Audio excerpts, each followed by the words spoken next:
Ayan, so ang ating pong text ay nasa Juan 43 hanggang 49. Basahin ko po bago natin ibigay yung ating title. Sabi po dito sa 43, kinabukasan, minabuti ni Jesus na pumunta sa Galilea. Nakita niya roon si Felipe. Sabihin niyo nga po, Felipe. At sinabi ni Jesus sa kanya, sumunod ka sa akin. Si Felipe ay taga Bethsaida, tulad ni Andres at Pedro. Nakita ni Felipe si Nathaniel. Sabihin niyo po, Nathaniel. Okay, so ito pong dalawang karakter na ito ang main na pag-uusapan natin this morning. Sinabi niya dito, natagpuan namin ang tinutukoy ni Moises sa kanyang isinulat sa aklat ng kautusan at gayon din ang mga propeta. Siya ay si Jesus na taga Nazaret na anak ni Jose. So tingnan po natin kasi merong sinabi dito, nakita namin ang tinutukoy ni Moises sa kanyang isinulat. Ito po kasi yung isinulat ni Moises na tinukoy po ni Felipe. Mula sa inyo, si Yahweh ang iyong Diyos ay pipili para sa inyo ng isang propetang katulad ko, dapat kayong makinig sa Kanya. So, in the same meaning, ay ito po yung Mesias na hinihintay po nila. Balik po tayo sa John. Sabi dito, ang sagot po ni Nathaniel ay, may mabuti bang maaaring magmula sa Nazaret? Tanong ni Nathaniel. Sumagot si Felipe, halika't tingnan mo. Nang malapit na si Nathaniel ay sinabi ni Jesus, masdan ninyo ang isang tunay na Israelita, wala siyang anumang pagkukunwari. Tinanong ni Nathaniel, paano ninyo ako nakilala? Sumagot si Jesus, bago ka patawagin ni Felipe, nakita na kita nang ikaw ay nasa ilalim ng puno ng igos. Sumagot si Nathaniel, Rabbi, kayo po ang anak ng Diyos, kayo ang hari ng Israel. Kapag po tayo ay may magandang nakita, natural, lagi nating sinasabi, halika, tingnan mo. Ganyan po ang nangyari kay Felipe. Nakilala po ni Felipe si Jesus at simple ang kanyang imbitasyon kay Nathaniel. Halika, tingnan mo. At ang ating pong topic for this morning ay pinamagatan po nating halika at tingnan mo, ipakilala si Jesus. Amen? Sige po, palakpakan po natin ang ating Panginoon.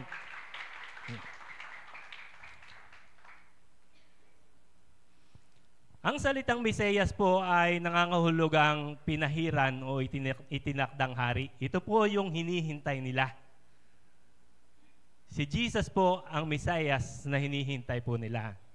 Noong panahon po ni Jesus, hindi po ganun kadaling sabihin ang Mesiyas. Bakit? Kasi ito po ay mangangahulugan na maaari kang mamatay. Hindi ka pwedeng mag-claim na ikaw yung Mesiyas or ikaw yung magsabing natagpuan na namin si Jesus, siya yung Mesiyas, siya yung tagapagligtas. Bakit? Kasi para sa taga-Roma, pagre-rebelde ito. Para sa relihiyon, blasphemer ito. Para sa masa, pwedeng ito ay magkaroon ng revolusyon. So hindi po ganun kadali yung sinabi ni Felipe na halika, natagpuan na namin ang sinasabi ni Moises sa kanyang mga sinulat, si Jesus na taga Nazaret, ang Mesiyas, ang tagapagligtas. So ang una pong point na ating pong pag-uusapan ay ipakilala si Jesus sa lahat ng pagkakataon. Amen? Amen? So tayo pong lahat ay kasali po dito. Hindi lamang po pastor. Ayan. Ang instruction pong ito ay para sa lahat na tumanggap kay Jesus. Na go, share, magyaya ka pa, ipakilala mo pa si Jesus sa iba. Ayan. Sa verse 45 po, nandyan pa rin, natagpuan namin ang tinutukoy ni Moises sa kanyang sinulat, kaya sa kautosan, siya ay si Jesus na taga Nazaret, halika, tingnan mo. Ang sabi po sa 2 Timothy 4:2, ipangaral mo ang salita ng Diyos, pagsikapan mong gawin niyan, napapahon-nahon man o hindi. So whether in season or not in season, kailangan nating i-share lagi si Jesus. Kailangan nating i-share lagi ang Mesiyas, ang tagapagligtas. Ayan. Later po, mauunawaan po natin. Bakit kailangan nating ipakilala si Jesus sa iba? Ayan. Ito po yung mahalagang bagay kung bakit kailangan natin o ang lahat ng tao, ang iyong kaibigan, ang iyong kamag-anak, ang iyong pamilya, ay kailangang makikakilala kay Jesus. Gusto ko pong maunawaan natin ito. Una, dahil si Jesus ang tanging daan sa kaligtasan. Bakit may kaligtasan? Ayan. Yan. Ang sabi po ng Bible ay lahat daw po ay nagkasala. Kapag sinabing lahat, walang exempted, ikaw, ako, batang kakapanganak, lahat nagkasala. At ang sabi po ng Bible, ang kabayaran ng kasalanan, kamatayan. So sin, ang kabayaran nito, lahat mamamatay. Ang kamatayan pong tinutukoy dito ay hindi yung malagutan ng hininga. Ang kamatayan pong tinutukoy doon ay pagkahiwalay sa Diyos magpakailanman. Pero ang sabi po doon, ang kabutihan ng Panginoon, ibinigay niya yung buhay ni Jesus upang ang sino mang sumampalataya ay magkaroon ng buhay na walang hanggan. Kaya po, si Jesus lamang ang tanging daan. Ang sabi po sa John 14:6, sabi po ni Jesus, I am the way, the truth, and the life. No one will come to the Father except through me. Kung hindi ako ang tatanggapin mo, hindi ka makakapunta sa langit. Kahit anong bait mo, kahit anong relihiyon na saniban mo, kapag si Jesus ay hindi mo tinanggap sa iyong buhay, automatic kamatayan. When we reject Jesus, kamatayan. And the same naman, in the opposite naman ito, when we accept Jesus, ay doon po sa piling ng ating Panginoon sa langit. So malino na po doon na wala na pong ibang daan. Wala na po. Kahit gaanong kabait, walang pwedeng magbayad. Bakit? Kasi sobrang laking Diyos ng pinagkasalanan. Pastor, bakit naman kamatayan agad? Ang nagkasala po ay si Adan at si Eva. Ang kasalanan ni Adan at ni Eva dumadaloy hanggang sa ating kapanahunan at hanggang sa panahon pang darating. Lahat dumadaloy, kaya ang sabi, lahat nagkasala at ang hindi tatanggap kay Jesus, kamatayan. At si Jesus, bakit natin kailangan ipangaral? Kasi siya lamang yung daan sa kaligtasan. Amen? Naunawaan po natin. Yun po yung isang napakahalaga doon. Walang ibang daan papunta sa Diyos kundi siya lamang. Amen? Pangalawa, bakit natin kailangang ipangaral, ipakilala si Jesus sa iba? Dahil maiksi lang ang buhay at haharap tayo sa Diyos balang araw. Ang buhay po natin, kakapiraso, gaganito. Pagkapatos po ng buhay natin dito sa lupa, meron pong eternity na kasunod. Ang buhay po natin ay kakapiraso, sabi po ng Bible, parang bulaklak lang ngayon, namumukadkad ngayon, bukas lanta na. Ang buhay daw po natin dito sa lupa, parang singaw o parang dew sa umaga, na pagsikat ng araw, wala na. Ganun lang po kaikli. Sabi ng Google, average lifespan ng isang tao, 70 years.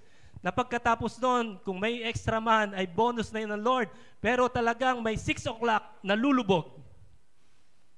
Ako po ay 50 na. Taas ang kamay ng mga 50. 50 plus. Nasa bandang 2:00 na tayo ng buhay.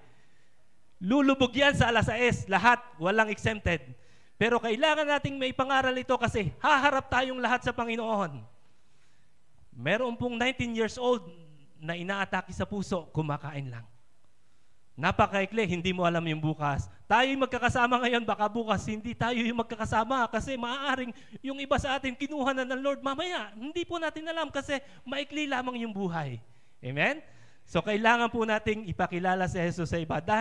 Pangatlo po, dahil si Jesus ang pinagmumula ng tunay na pagbabago, imposible po na magkaroon ng pagbabago kasi ang mundong ito ay corrupt. Ang mundong ito ay in control of Satan. Nang magkasala si Adan at si Eva. At kung hindi mo tatanggapin si Jesus, never mong mararanasan yung real na changes ng ating buhay. Ang mundong ito ay masama. Tanggapin man po natin at hindi. Pero mararanasan natin ang mga tunay na pagbabago, the real changes, kapag tinanggap natin ang pinagmumula ng pagbabago, walang iba kundi si Jesus. Amen? Bakit kailangan pa natin ipakilala si Jesus? Kasi inutusan tayong lahat na gawin ito.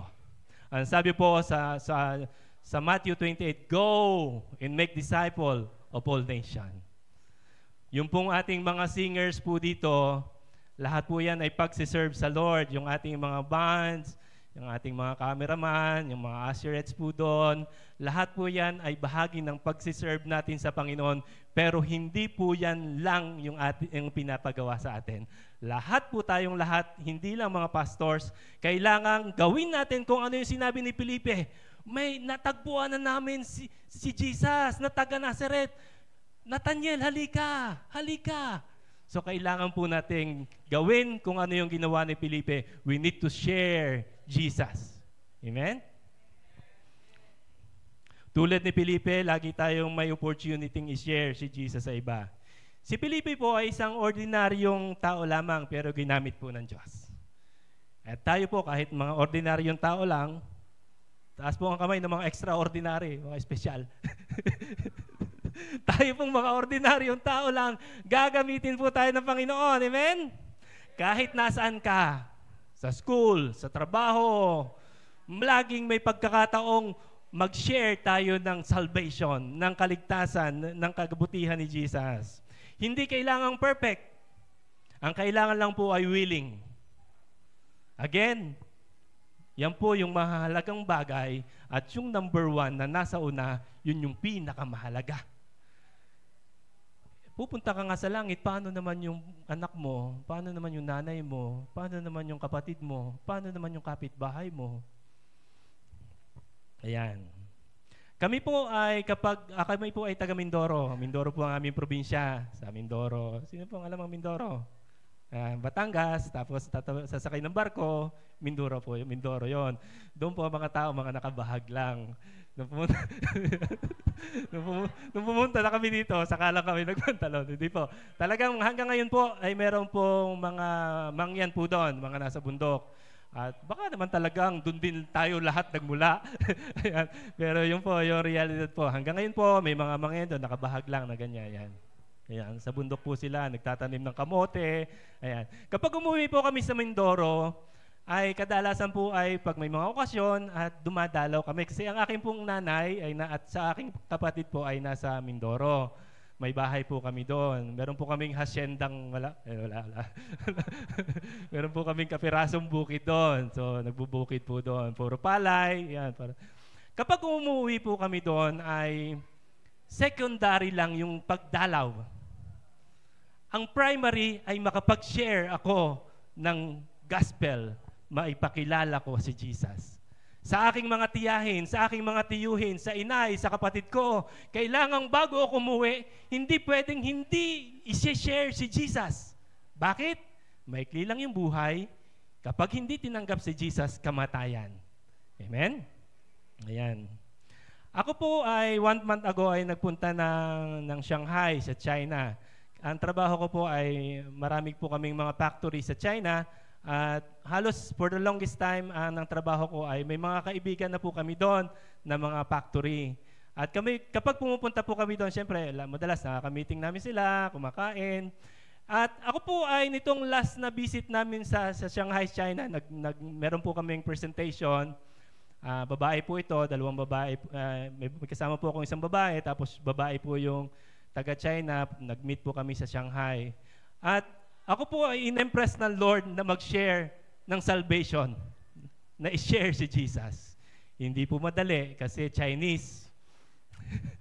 Siyempre, nag-i-English po sila. Pero hindi po sila nagtatagalog. Kaya mag-share ka ng fluent talaga from the start to the end. You need to share Jesus. According to John 3:16, for God so loved the world that He gave Jesus that whosoever believe in. Aba, masakit po. Dugo ang ilong. Dugo po talaga ang ilong. Ang hirap. Pero nagawa. Kasi kaligtasan yung isinishare natin. Kahit saan, kahit papaano, si Felipe, hindi siya nag-atubili. Halika, natagpuan na namin si Jesus. Halika, tingnan mo. So tayo pong lahat ay gagamitin din to share Jesus sa iba. Amen? Ito po ay picture ng mga GMA reporters. Ayan, newscasters. Ayan. Napanood niyo po yan? Nung pong sa Uwan, yan, sa 24 oras.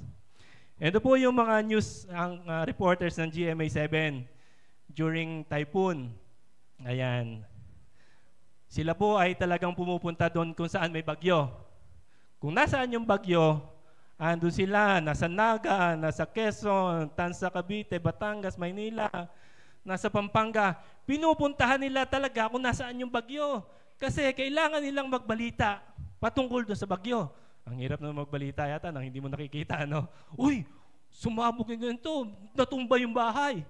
Ay dapat nakikita nila kapag binabalita nila, syempre. Ayan. Lumubog sa baha kasi kailangan makita nila bago may share nila. Pero alam niyo po ba, itong mga newscaster na ito, ang dala nila bad news. Ang ibinabalita nila bad news. Why? Bagyo, namatay, lumubog sa baha, natumba ang bahay. Lahat po ang ibinabalita ng mga yan, bad news. Pero they sacrifice their lives. Pumupunta sila doon. They go to the front line just to share the bad news. At tayo pong lahat na nakikilala kay Jesus, we should be in front lines to share the gospel. Amen? Kasi ang ibinabalita natin, good news. Good news ang ating ibinabalita. Amen? Ayan. Yan. Gospel means good news. Good news that Jesus came to save the sinners. Yun po yung pinakamaganda. Yung good news na punta dito si Jesus kasi para iligtas at patawarin yung mga nagkasala. Ito po yung mensahe ng pag-ibig ni Jesus. Ito yung pagdating dito ni Jesus, yung kanyang buhay at kamatayan at kanyang muling pagkabuhay, yung kaligtasang libreng sa pamamagitan lamang ng pagtanggap at pananampalataya kay Jesus. Ito pong kaligtasang ibinibigay po ni Jesus ay libre. Free. Free. Free. Hindi mo kailangang bayaran kasi sa totoo lang, hindi mo kayang bayaran. Hindi mo kailangang bayaran. Kaya si Jesus ang nagbayad. Si Jesus ang nagbayad para sa ating lahat. Ang kailangan mo na lamang ay tanggapin yung receipt. Ano po yung receipt? Every time na tayo ay may bibilhin, laging may receipt. Sino bang naniniwala? Sino nakapunta na ng SM? Pag bumili ka doon sa grocery, magbabayad ka ng pera, bibigyan ka ng resibo. Ang resibo, ang katunayan, nabayad ka na. Pagpunta mo doon sa guard, minsan naharangin ka, checken yung resibo mo. Ang katunayan po, nabayad na. Yung pagbabayad ni Jesus, si Jesus po ay nabuhay na muli, hanggang ngayon siya ay buhay. Yun po yung resibo na katunayan na kung tayo'y mananampalataya sa good news na ito, the same, hindi tayo makakaranas ng kamatayan, kundi buhay ang ating mararanasan. Amen? Amen po ba? Sa Romans 1:16, hindi ko ikinakahiya ang magandang balita sapagkat ito ang kapangyarihan ng Diyos para sa kaligtasan ng bawat sumasampalataya. Ayan, every time po na may bagyo, madalas po natin nakikita ito sa mga TV. Ito po yung evacuation center. Yan, iba-iba pong bayan, may kanya-kanya pong ganyan. So minsan, nasa gym, nagsiset up po sila ng ganyan. Diyan po ay sa Tanawan, sa Batangas. Diyan po pumupunta yung mga pamilya. So kukuha ka ng isang pamilya, ilalagay dun sa box na yon, diyan ka. Another pamilya dun sa isang box, diyan ka. So, parang mainit to. Masikip, no? Mainit. Yung sanay ka na naka-aircon sa bahay, ang lambot-lambot ng kama mo, tapos pag may kalamidad, dadaling ka doon. Ang init, no? Parang sikip, tapos wala. Hindi ka basta makaka-CR dyan. Wala, isa-isa, pila. Ayan.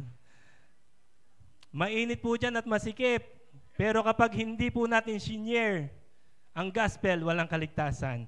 Alam nyo po ba, na yan ay 5-star luxury hotel kung ikukumpara mo sa impyerno. Amen. Yung init na nararanasan mo dyan, so much pain ang nararanasan doon kapag napunta sa ang tao sa impyerno.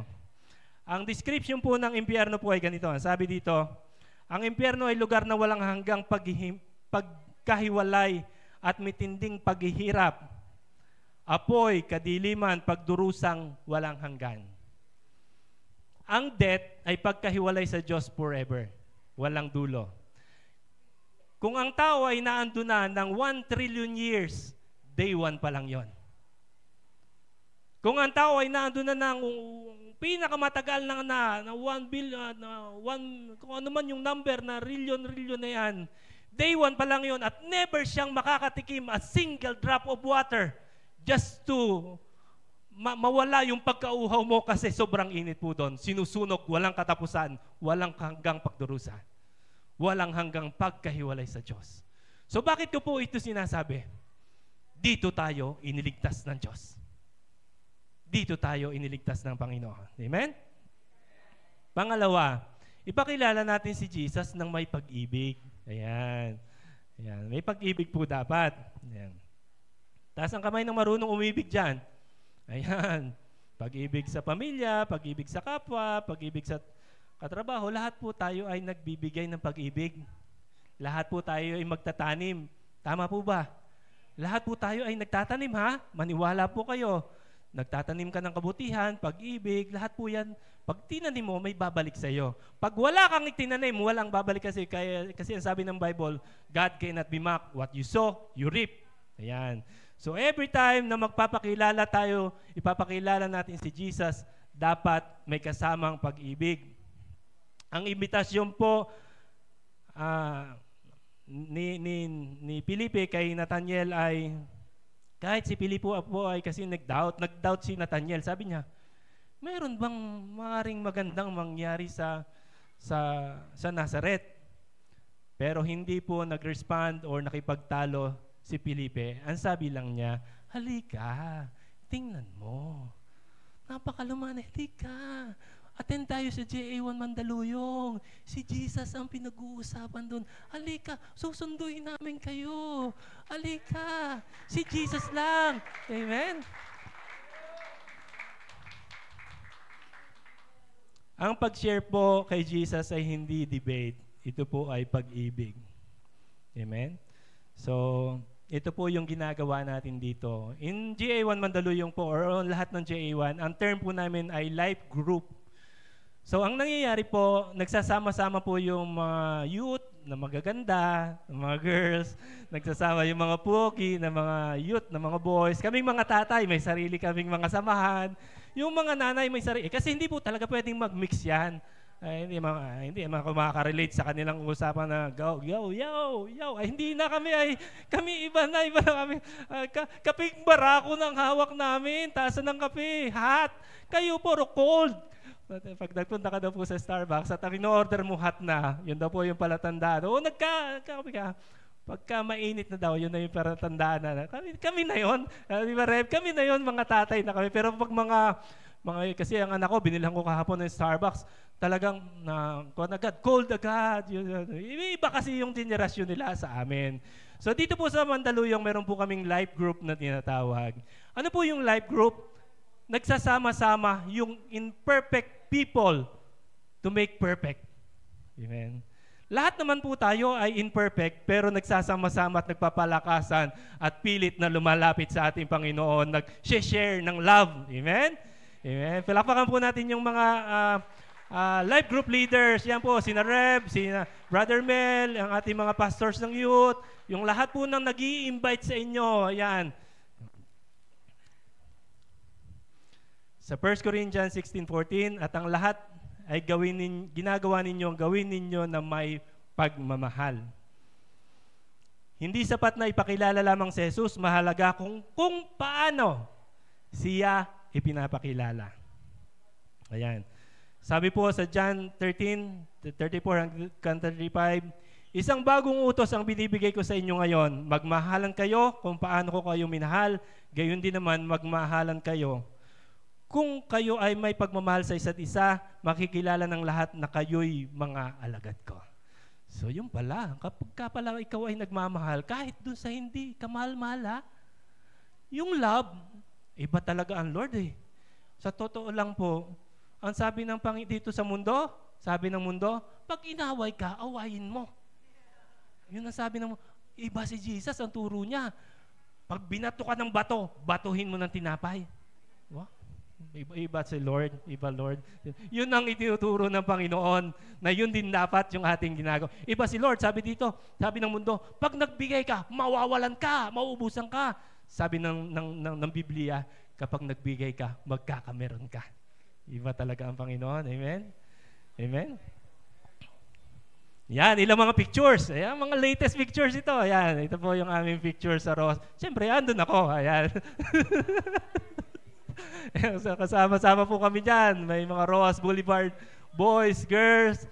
So, every Saturday morning po kami ay pumupunta po doon.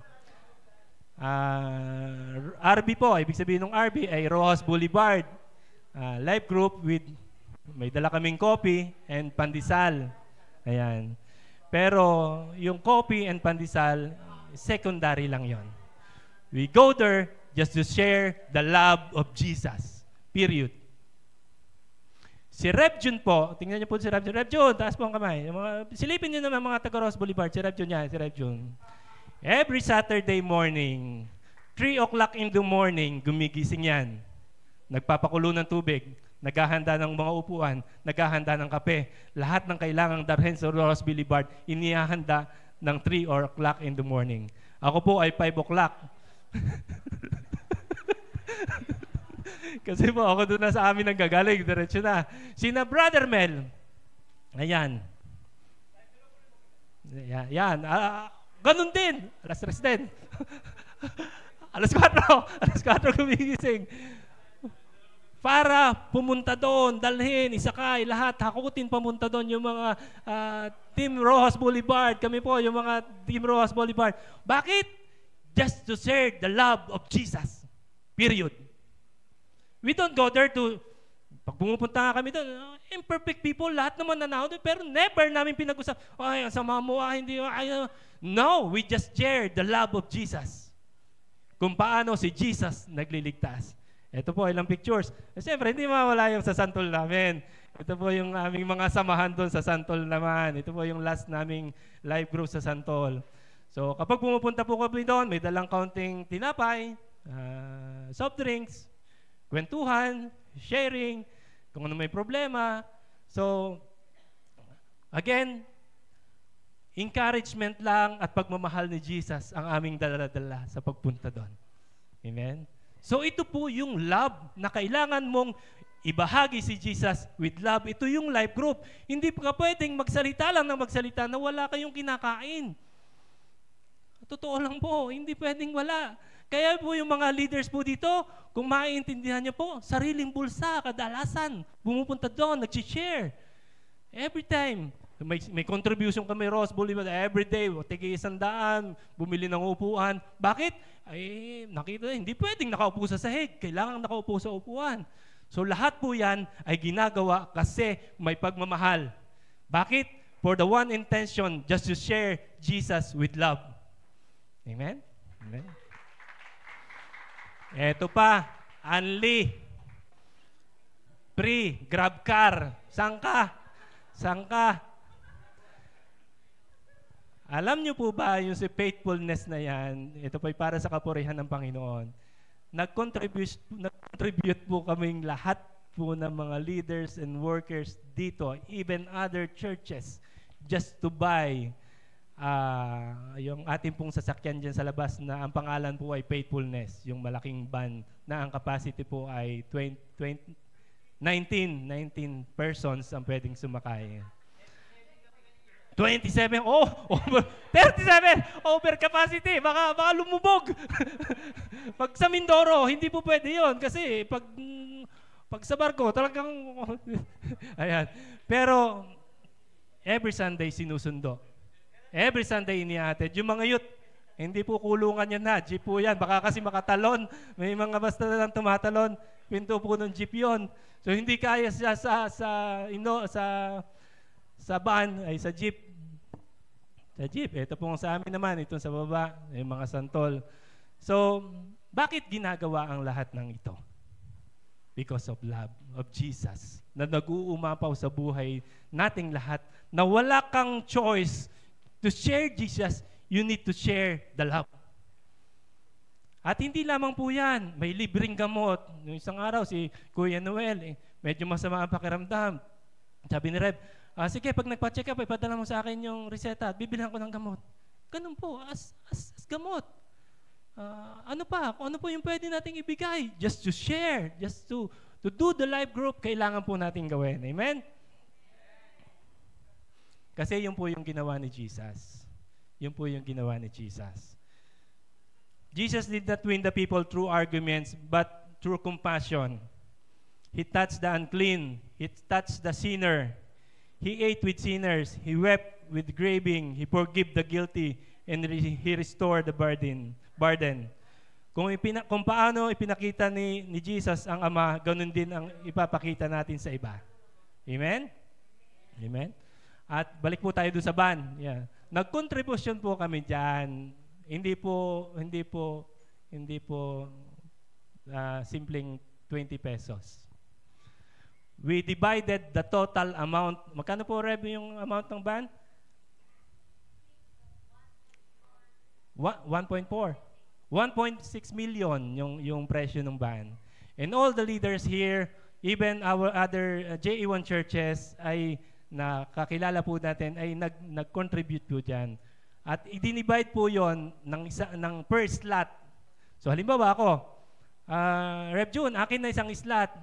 How much po yung isang slot? 20,000.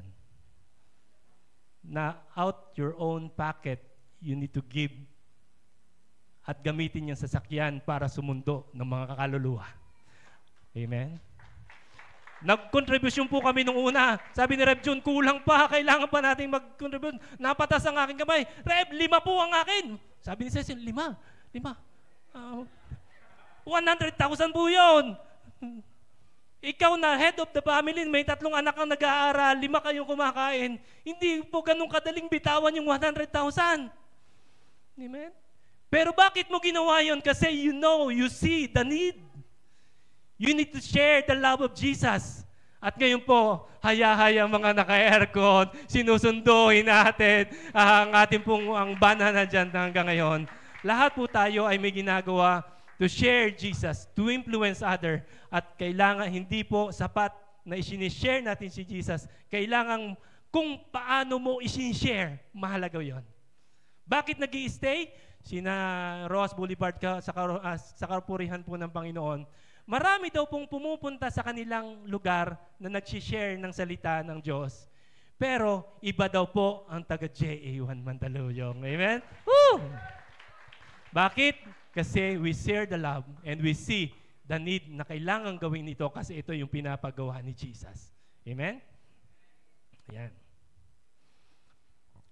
Sa Romans 5:8, ngunit pinatunayan ng Diyos ang kanyang pag-ibig sa atin nang tayo'y makasalanan pa, si Kristo ay namatay para sa atin. Siguro maaari nating sabihin, Pastor, sobra namang hindi maganda ang ginawa sa akin ng taong iyan Again, ang prinsipyo po ng Lord laging baliktad. Sabi po sa Bible, kung ikaw daw ay naghahandog sa Panginoon at may naalala kang nakasamaan mo ng loob, iwanan mo. Umuwi ka muna at makipagkasundo. Yun po yung sabi ng Panginoon. Yung pong babaeng nangangalunya na nahuli ay dinala kay Jesus at babatuhin hanggang sa mamatay. At ano po yung ginawa ni Jesus? Yumuko lang siya, nagsulat sa lupa, at nang tumayo siya, ay sinabi niya, yung sinong walang kasalanan, yun yung unang bumato. At sabay-sabay na nag-alisan. Ang sabi po ni Jesus, hinatulang ka ba nila? Wala po, nag-alisan na silang lahat. Hindi rin kita hahatulan. Amen. Yan po yung pag-ibig ng ating Panginoon. Siya po, this is the ultimate love. Kung sasabihin mo, hindi naman ako mahal ni Jesus, hindi naman ako mahal ng Diyos, bakit ako dumaranas ng ganito? The fact na narito ka ngayon, ipinaparanas ng Diyos sa iyo ang kanyang pag-ibig at yan yung isang napakagandang dahilan na matay siya para sa atin. Amen? Si Jesus po ay hindi lamang ordinaryong namatay na nalagutan ng hinanga. Pinarusahan siya, pinagbuhat ng krus, kinurukan ng koronang tinik, sinaksak sa tagiliran, nilatigo ng 39 na latigong bakal. Alam niyo po yung Passion of the Christ? Ang sabi po ng mga nanood doon, si Mel Gibson ang gumanap doon. Habang hinahampas daw po si Mel Gibson ng 39 nalatigong bakal, nakilala pa na siya yung gumanap, siya yung artistang yon. But Jesus, habang nilalatigo daw po ng 39 times si Jesus, hindi mo makikilala ang itsura ni Jesus. Kasi yung latigong inihampas kay Jesus, may simang mga ganito. Every time niyahampas sa kanyang katawan, nahahalit ang kanyang laman. That's the death. At hindi lamang yung physical death yung kanyang naranasan, pumunta siya mismo sa impyerno, naranasan niya yung pagkahiwalay sa Diyos. Nung si Jesus po ay nakapako sa krus, sabi niya, Ama ko, bakit mo ako pinabayaan? That's the time, dala ni Jesus, lahat ng kasalanan natin. Kasi, again, sin, separation from God. At nahiwalay si Jesus sa ating Ama sa langit for the first time. Kung sila man ay may simula, nahiwalay si Jesus sa ating Ama sa langit. Bakit? Kasi nasa katawan ni Jesus lahat yung kasalanan ng tao at pumunta siya dyan sa impyerno. Pero ang maganda pong nangyari, after 3 days, nabuhay siyang muli. Amen. Ito po ang ibig sabihin noon, ito na po yung receipt na sinasabi ko po kanina, tinanggap ng ating Ama sa Langit yung pagbabayad na ginawa ni Jesus. Si Jesus lang ang pwedeng gumawa nun, wala nang iba. Kaya kung sasabihin mo, ay hindi naman ako mahal ni Jesus, this is love. Ito yung so much love na namatay siya para sa ating lahat. Kung hindi niya ginawa yon, lahat tayo ay papunta sa kapahamakan. Amen?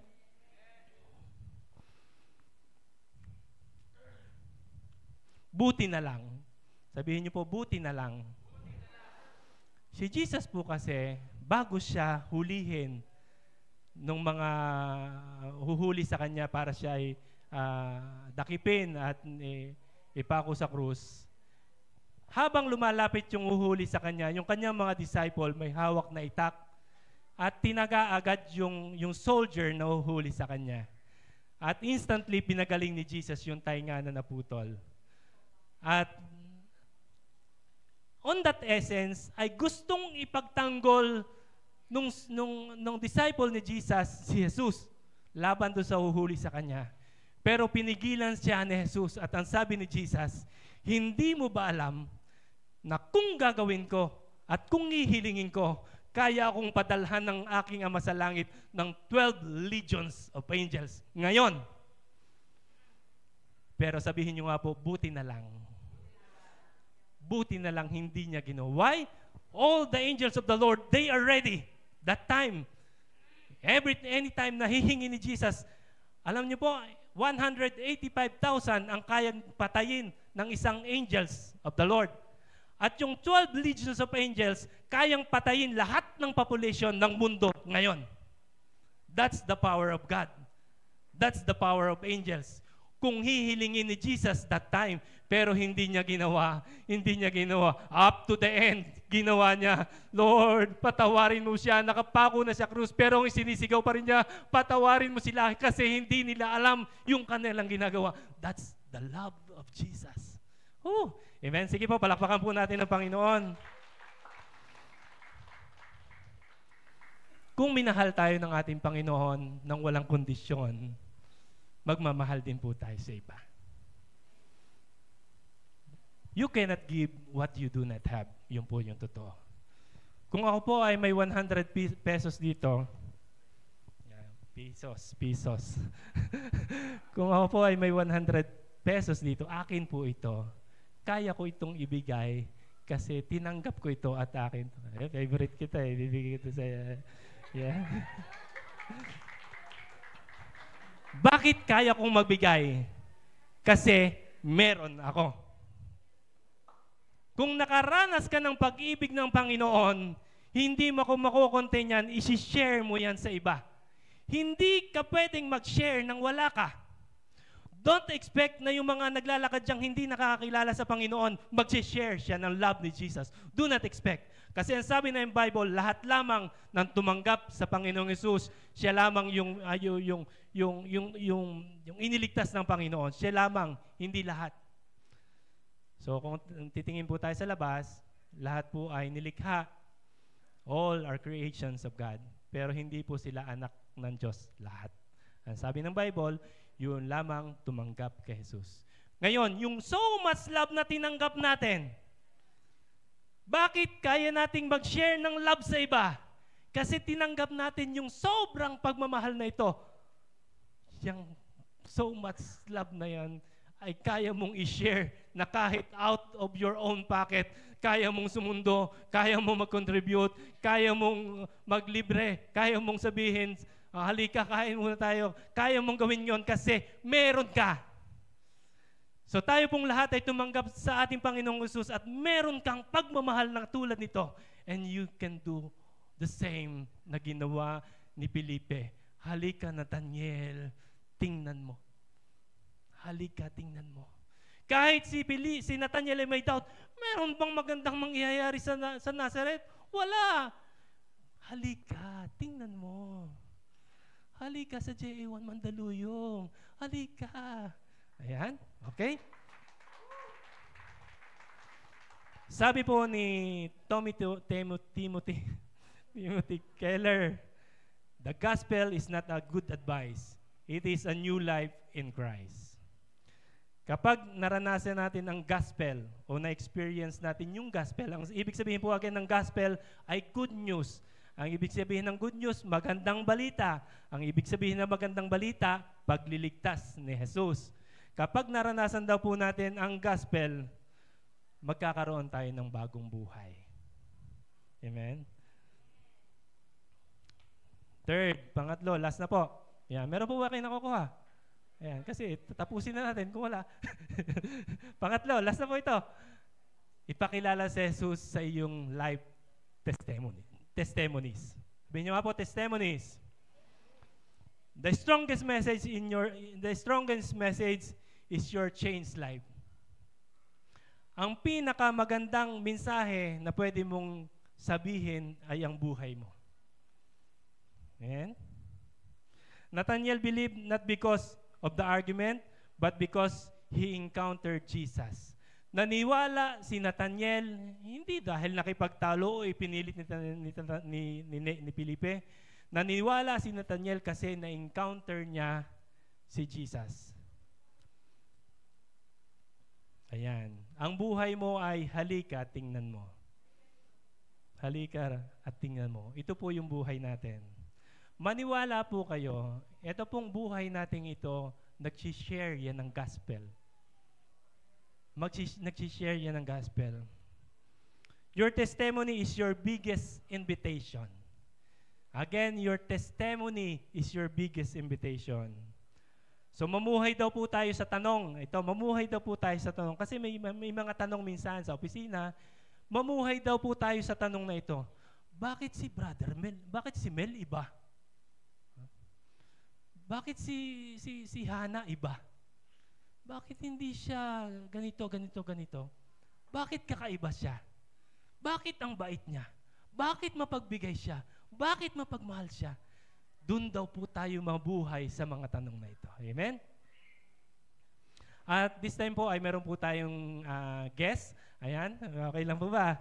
Meron po tayong special guest for this morning. Meron po tayong kapatiran kung paano naranasan ang sinasabi nating life testimonies na ito. So I just want to call Francine for a short testimony po.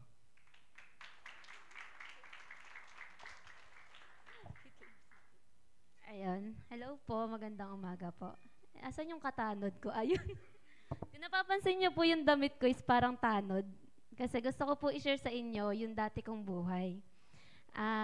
Na-realize ko po kasi kahapon sa RB, habang nagkukwento po sa akin ng mga youth girls, yan, about po sa buhay nila na sa kalsada po, gano'n, na inuumaga sila.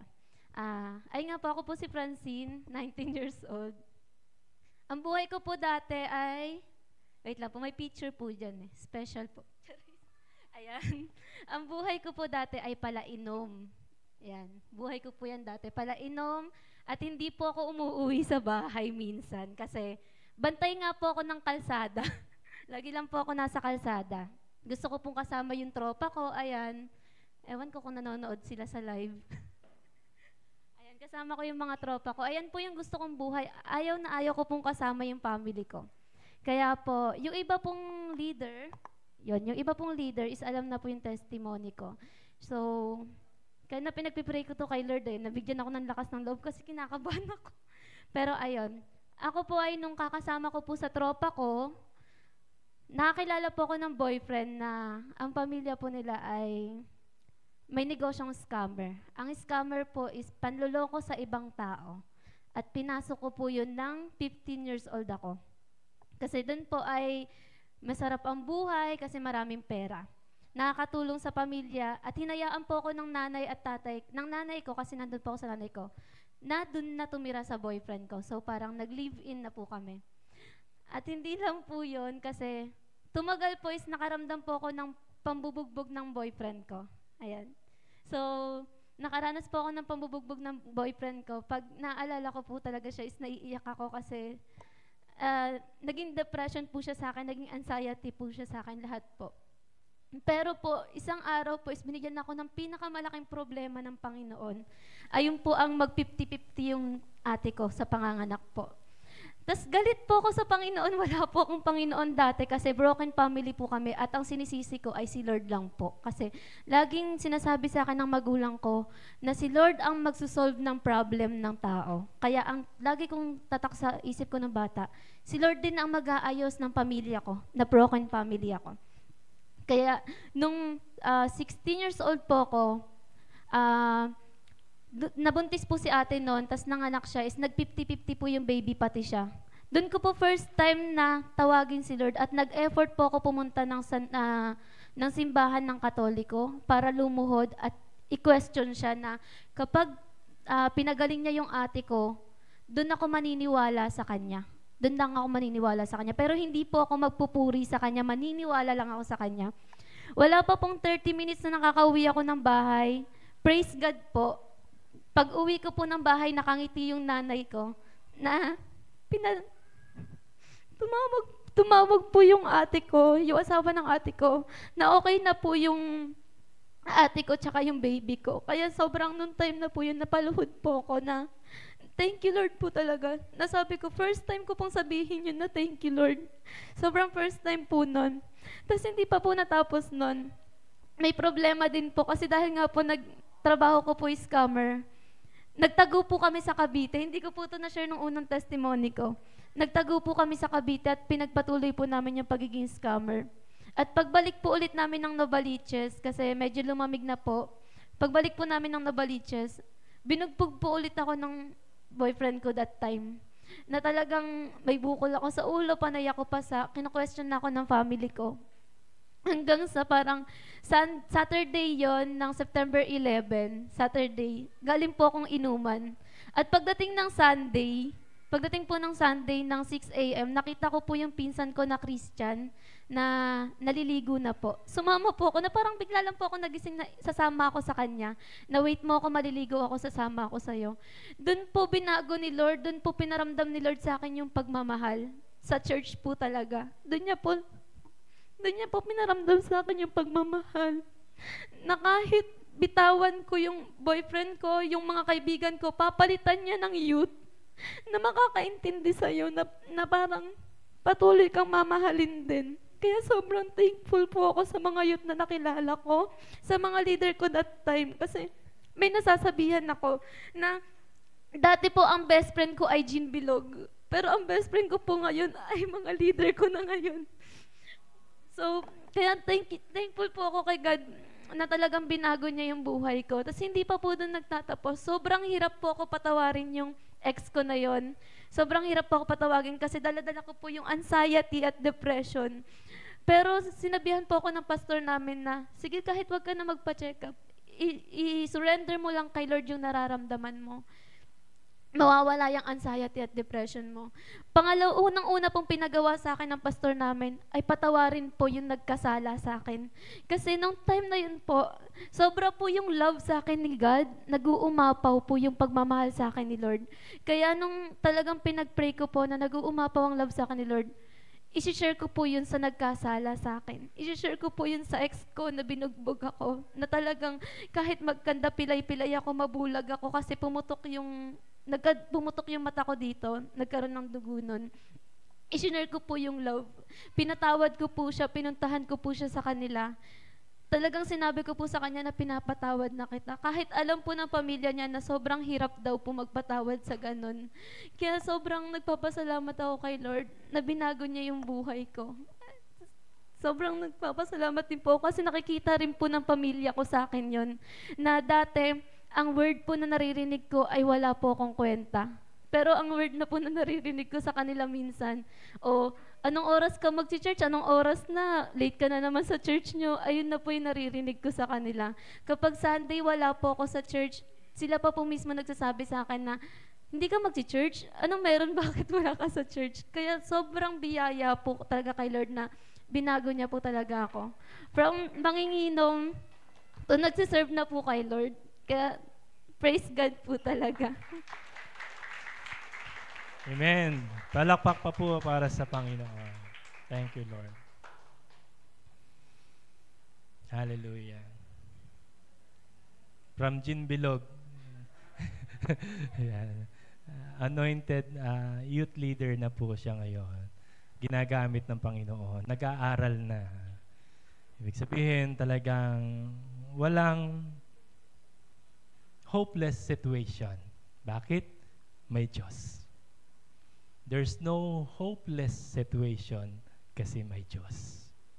And the love of God transcend all from generation to generation, up to our generation and the next generation to come, the love of Jesus, tuloy-tuloy. Amen? Amen?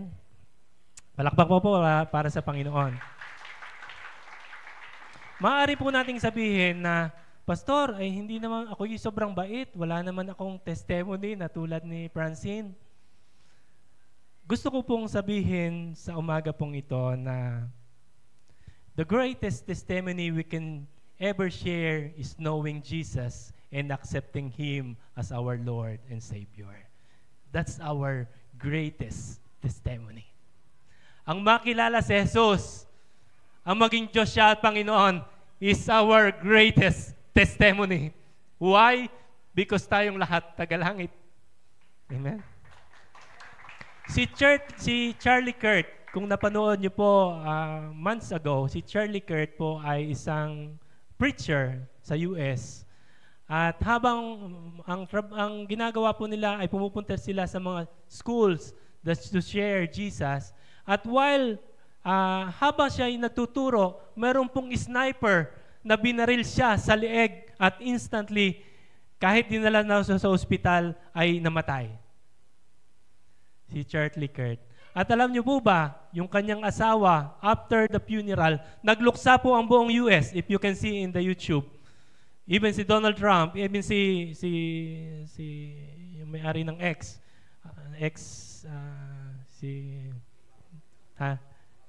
hindi, yung may-ari ng sasakyan na electric sa US, si Elon Musk, they all grieve with the loss of Eric Kirk. But you know, during after the funeral, yung kanyang asawa ay nagsalita.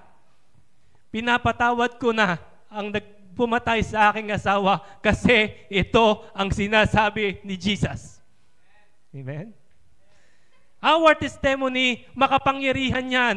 Makakapag-share ang iyong sarili kasi ikaw dito dati, pero binago ka ng Diyos na hindi imposible na tayo baguhin ng Panginoon. At yung pag-i-encourage natin, pagsasama natin kay Jesus, gagamitin niyang testimony niyan. At again, kung wala kang testimony na ang bait-bait ko naman, no.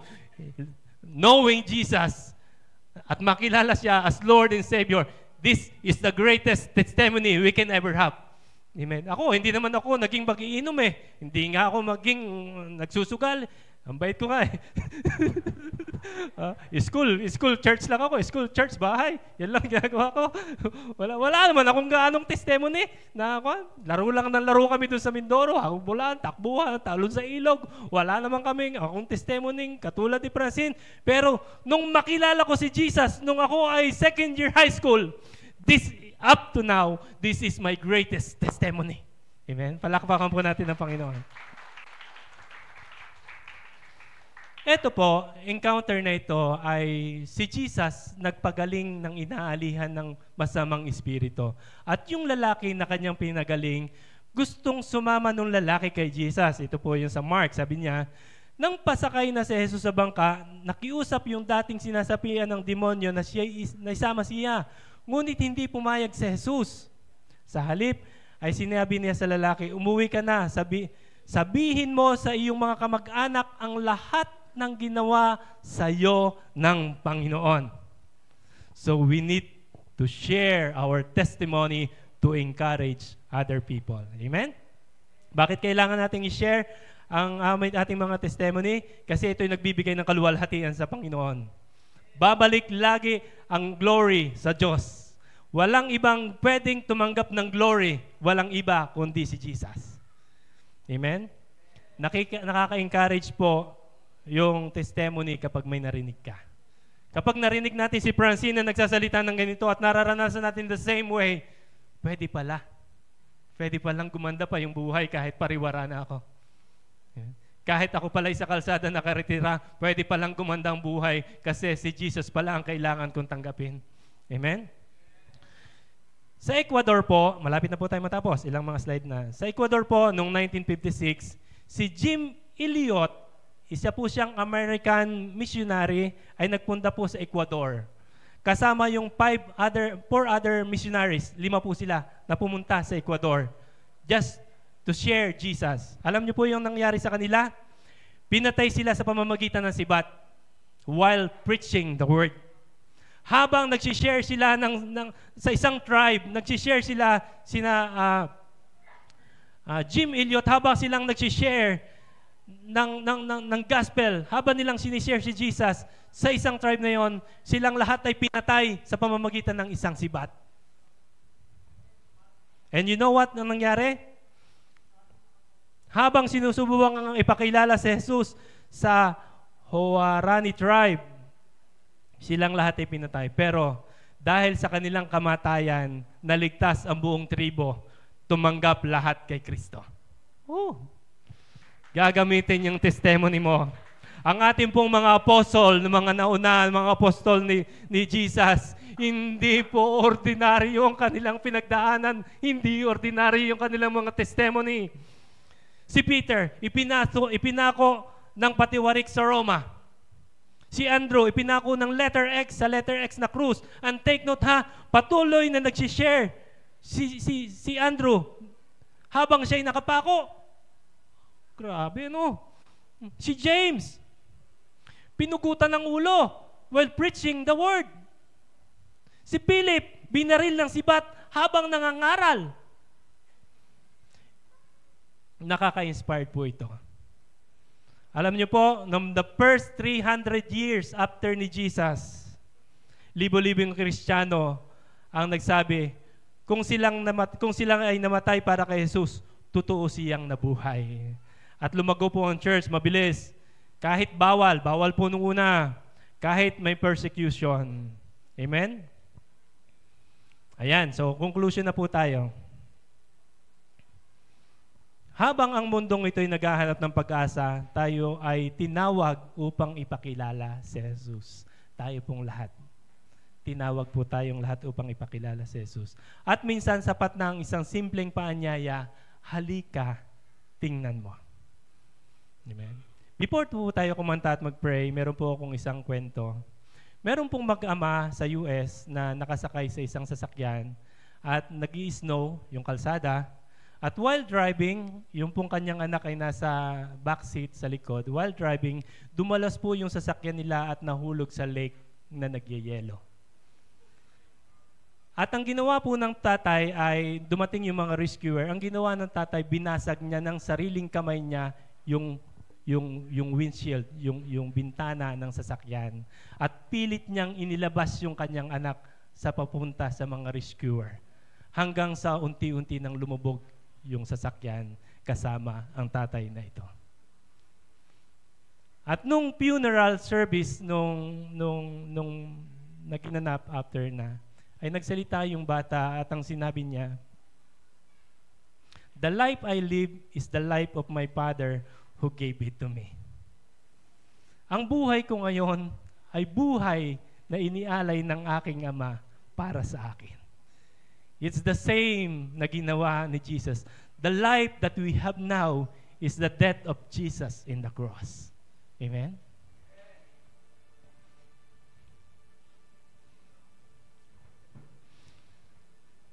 To continue na mag-share ng salvation ng Panginoon, lagi po natin tatandaan, salvation is not based on our merits. Ang kaligtasan po ay hindi nakabase sa ating ginagawa.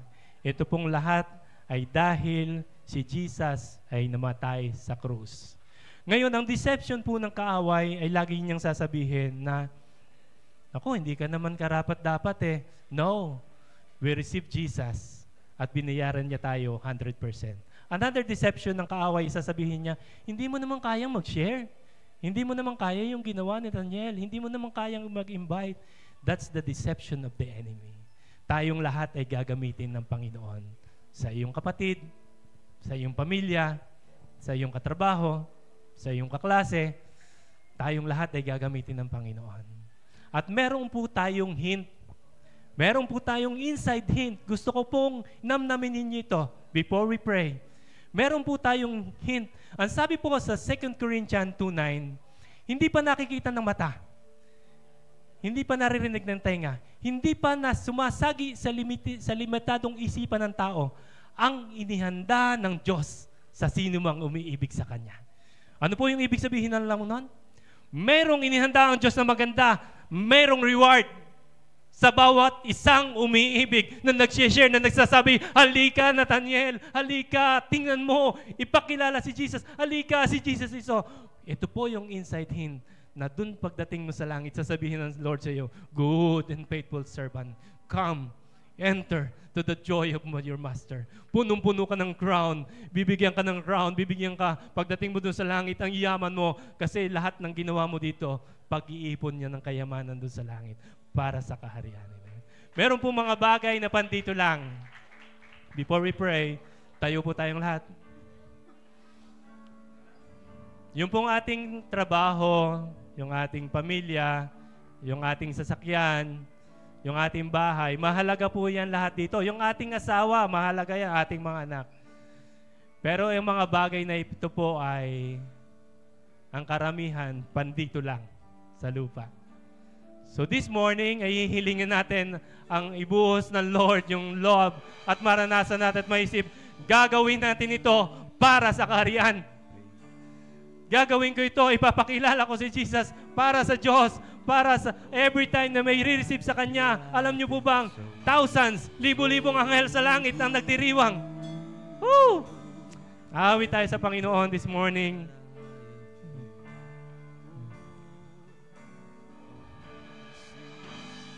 Defend the gospel at any cost. Share Jesus. All my life you have been faithful. All my life you have been so good. With every breath that I am able, I will sing of the goodness of God. All my life, and all my life you have been faithful. Lift up your hand this morning. Come on. All my life you have been so The presence of the Lord is here right now. Hindi aksidenteng narito ka. Lift up your hands. So much is given. So much is required. So much is given. So much is required. Come on. Give the highest worship. Give the highest praise to the King of Kings, to the Lord of Lords. Come on. All my life you have been so good. with Every breath that I am able, oh, I can sing of the goodness of God. Woo! And All my life you have been faithful. In all my life you have been so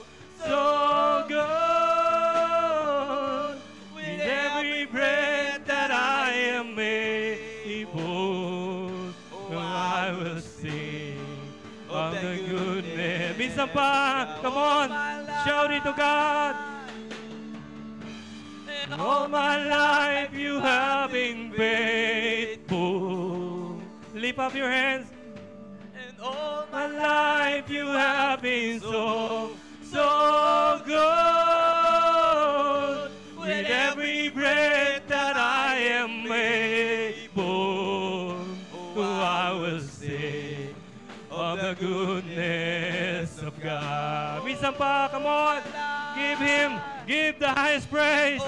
Marapat lamang napapurihan ng Panginoon.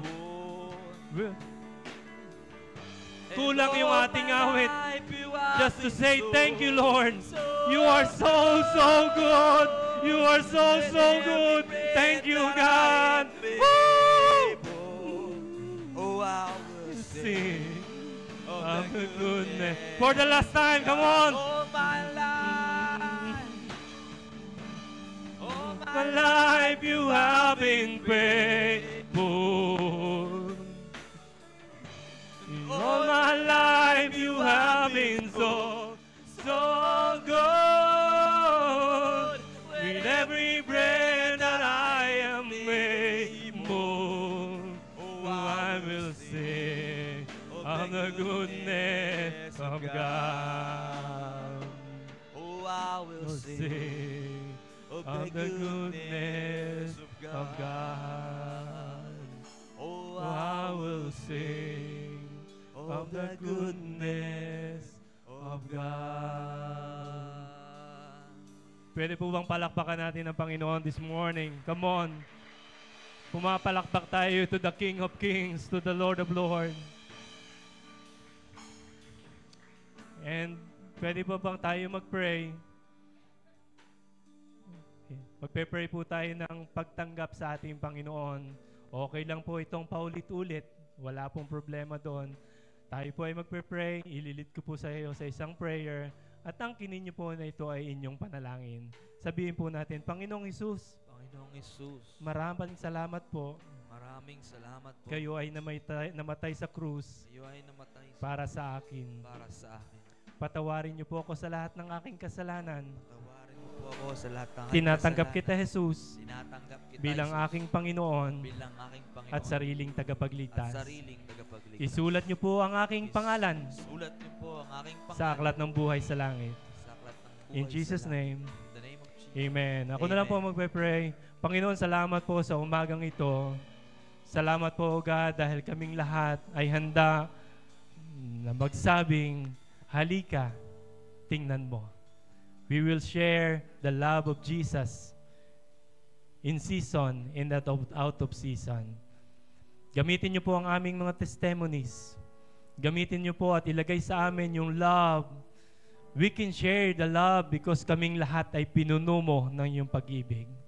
Thank you, Lord, for this morning. I-bless niyo po yung buhay ng bawat isa. Ano pong pangangailangan, Lord, continue to provide.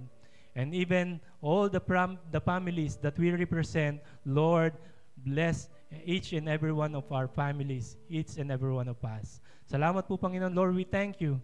At mulit-muli, patuloy ka naming papupurihan at sasambahin. Patuloy ka naming luluwalhatiin. Ibinabalik namin sa inyo, Ama, lahat ng papuri, pasasalamat at pagmamahal. Ito po ang aming panalangin sa pangalan ng aming Panginoong Hesus. Lahat po tayo sabay-sabay na magsabi ng Amen. Amen. God bless po.